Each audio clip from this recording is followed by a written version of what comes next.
A warm welcome to AD4 TV Radio News Updates, coming to you live from Abuja, Nigeria's capital territory. I am Gracious Ogun. Nigeria's President Muhammadu Buhari on Friday signed into law the revised 2020 budget of 10.8 trillion naira. The budget had been approved by the Parliament in June after the President called for an increase to the original request of 10.59 trillion naira to reflect recent developments in the economy brought on by the COVID-19 pandemic. The revised budget is based on assumptions of $28 per barrel of crude oil as against $57 previously.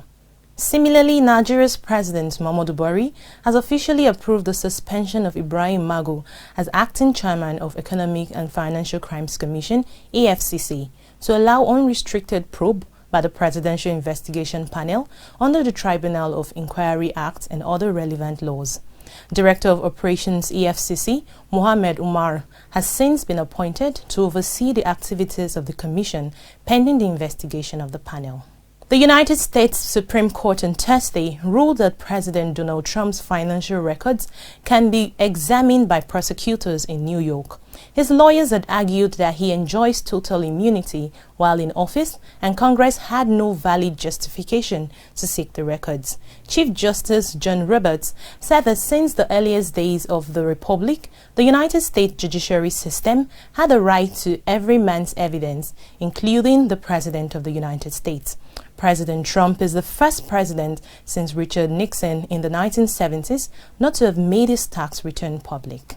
The Operation Hadarin Daji of the Nigerian Air Force has neutralized some armed bandits leaders and several of their fighters in an airstrike at Kagara Forest of Zamfara State. The Coordinator Defense Media Operations, Major General John Aneche, said the success was achieved on Thursday after a report revealed that some armed bandits relocated from Sokoto to Zamfara. The Chief of the Air Staff, Air Marshal Sadiq Abubakar, commended the efforts of the strike team for their professionalism and urged them to remain firm in the counterinsurgency operations. Meanwhile, Brazilian President Jair Bolsonaro, who tested positive for COVID-19 earlier this week, says he feels well and has convinced citizens to use controversial drug hydroxychloroquine for the treatment of COVID-19. Mr. Bolsonaro had initially dismissed the seriousness of the pandemic and criticized containment measures ordered by the Centers of Disease Control and Prevention in the country since the pandemic broke out. Brazil is currently the second hardest hit country in the world by the pandemic after the United States.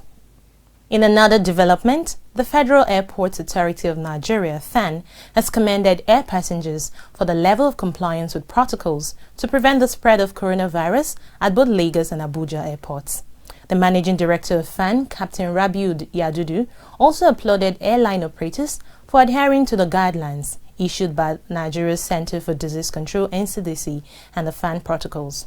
He encouraged full operations from stakeholders and passengers to achieve successful resumption of flight operations.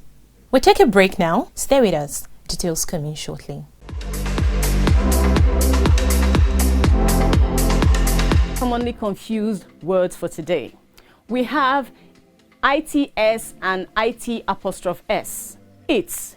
This is a big conflicting issue for many people. Now listen up. It is used to show possession, like when you say the cat bit its tail. It is ITS, not IT''S. IT''S is a contraction of it is. So rather than say it is a pen, you say it's a pen. Welcome back. You're watching AD4 TV Radio News Updates. State Commissioner for Education and Human Capital in Adamawa State, Nigeria, Wilbina Jackson, on Friday said the state government has suspended resumption of classes indefinitely for students in primary 6, junior and senior secondary graduating students expecting to write their final exams. This comes as the Ministry of Education cancelled the reopening of schools for graduating students in the country due to the rise of the COVID-19 pandemic, adding the schools will remain closed till the pandemic subsides. Veteran Nollywood actor Jimmy Johnson has died at the age of 80 following complications from a surgery in the hospital in Abuja, Nigeria. The actor is famous for his role as Okoro of the NTA TV 80 series, The Village Headmaster. Jimmy Johnson's acting career started on stage in Ibadan in the early 60s. He has worked with Professor Wole Soyinka in the Orison Theatre Company, the Mbari Artist, Writers Club, a diverse group of university lecturers, writers, virtual artists, musicians, and actors.